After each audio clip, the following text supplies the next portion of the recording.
Hi, this is Dr. Scott. And over the last several years, probably about 5 years, I've been talking about ending the Fed.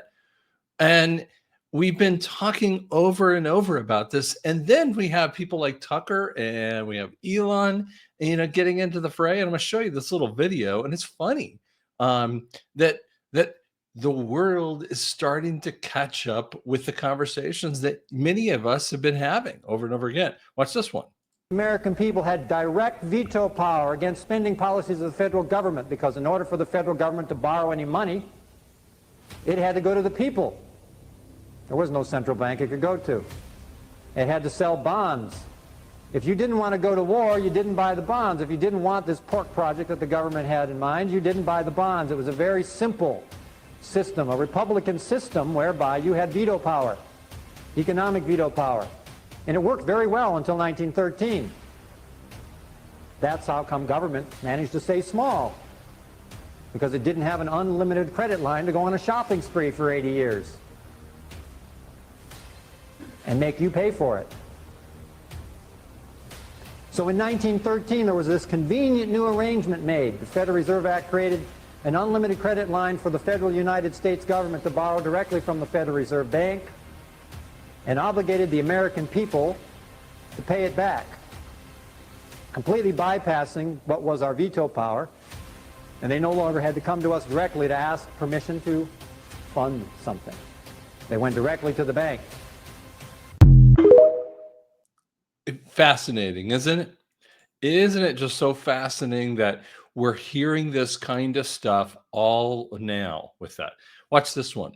Transfer of wealth from the United States overseas, and that is in the form of trade deficits. And the way the system is supposed to work, no one should have large trade deficits for long periods of time. Things can happen. You can do it. You could have trade deficits with one country, surplus with another. But the notion of a country having hundreds of billions of dollars of trade deficits every year is not how it's supposed to work.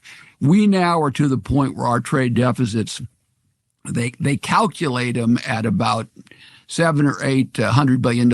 If you did it the way you or I would do in a sensible way, you'd probably be at $1 trillion or $1.25 trillion. So that's a transfer of wealth from Americans overseas in return for current consumption. And it has nothing to do with economics. It's entirely the result of industrial policy of other people and our being defenseless. So you ask yourself, what does that mean over a period of time? Why should I worry about that? There's a data point called the international investment position of a country. And that is how much, for us, all Americans own throughout the entire world versus how much everyone else owns here. That number is a negative $23.5 trillion. And if you said, what was it 20 years ago? It was probably a negative $3 trillion. So we have transferred about $20 trillion worth of our national wealth, and I would say the future income of that wealth, overseas in return for current consumption. Can you explain that measurement one more time? It's what we own here versus what others own here? So it's how much Americans own overseas. Okay. All over the world versus how much everybody else in the world owns here. And it's a real calculation. It's not something I did, right? It's a real statistic. It's been around forever. And what would that include? So that they own here. So, well, I mean, so they own $23.5 trillion worth of stuff. But if you said, what is it mostly? It's probably mostly debt. A lot of it's debt. A lot of it is equity in our companies, real estate. Those are the principal things that they own. Those are the big assets. Debt is a big one, but also, ownership and equity. A lot of it portfolio. Now, some of it is foreign direct investment, where company actually comes in and buys a piece of land and creates jobs. Right. But most of it isn't that. Most of it is just they own U.S. equities. If you think about the United States for most of our history, particularly since the Second World War, we Americans were thought rich because we own more overseas than people owned in America. That's what makes you rich. Now we are poor to the extent of $23.5 trillion. Isn't that fascinating? And again, I want to do a little bit of a little history lesson with this so that you can kind of see what happens in here. So when we kind of do a history lesson, again, I did some of this stuff about, I've done this over and over again about a year ago, but I've done this over and again about last couple 3 years. Um, when we look at the history of the Fed, we see the creation of our nation. In essence, we see that in the beginning, in in 1907, we saw a run on banks, and this is how they pulled away our ability. They created a run on the banks so that they could mess with our ability just our fear. They created an incredible amount of fear. And what it did, excuse me, it created the fear in our systems with it too. And Dr. Luisa, looked at the 14th Amendment, and I've talked about this under the 14th section, and the validity of our public debt should never been an issue that we should have allowed, because in I think it's 1868, this was passed as the 14th Amendment under the 14th section. And it basically says, when we look at the validity of the public debt, exactly what that gentleman was talking about, that was actually a general, and the debts that other nations have on us, it is not valid if they have those debts. We should be able to call those debts basically illegal and void, because those debts were accomplished by insurrection and rebellion. And you're going, wait a second, how is it rebellion? Because they took it from us without our ability to vote upon that. You see, central bankers, 225 years ago, Alexander Hamilton established the first central banking, which allowed other nations to come in and accomplish our system of government. And this is the sick part of the system. And in 1792, we had our we had the beginning of the Treasury, and he created the first bank of the United States. And then it collapsed in 1812, and the Brits created a war that made no sense. The War of 1812 makes no sense.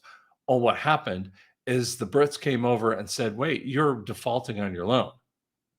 They came over and got jiggy on us, and we said, okay, fine, we'll go ahead and pay our loan back with that too. 1836, Andrew Jackson, who actually, that same picture is in the White House, again, the first White House that Trump had, and the second White House that he has it in his in the Oval Office with Andrew Jackson on there. He kicked the central bankers out. Then in the Civil War, we had the greenback dollar that kicked out the money lenders one more time.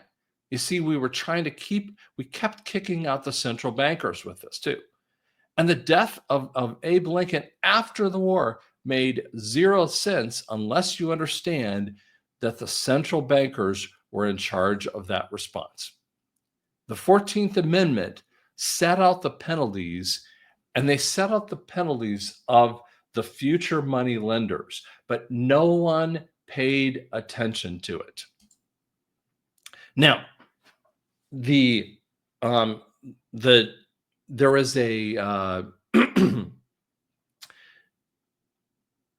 there was another amendment that occurred in 1871, where they took the ratification of the corporation.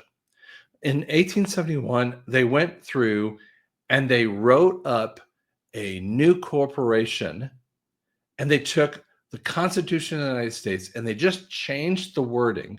Instead of saying the Constitution for the United States. They said the Constitution of the United States.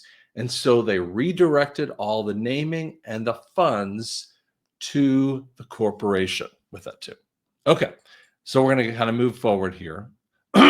So what they did is they created these bank runs and they created the fear so that you were fearful, and they took it away from the people with this kind of stuff.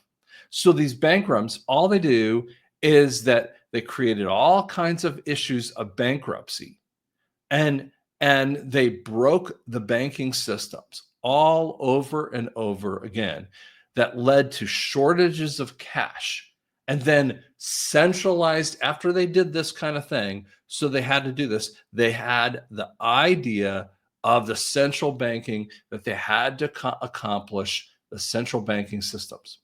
Now, here's what I want you to do. I'm not explaining everything about this kind of thing, but what I want you to understand is this. We are coming to the end of the Fed. Tucker's talking about this. I'm going to show you. I'm going to show you some stuff about that Elon is talking about this. But the whole world is, we are seeing the end of the Fed, the end of the IRS, the end of the Fed. That is the essence of Nasara. When that stuff happens, everything falls away. And we're going to see the glorious portions of a gold-backed currency. Guys, be encouraged. Thanks so much.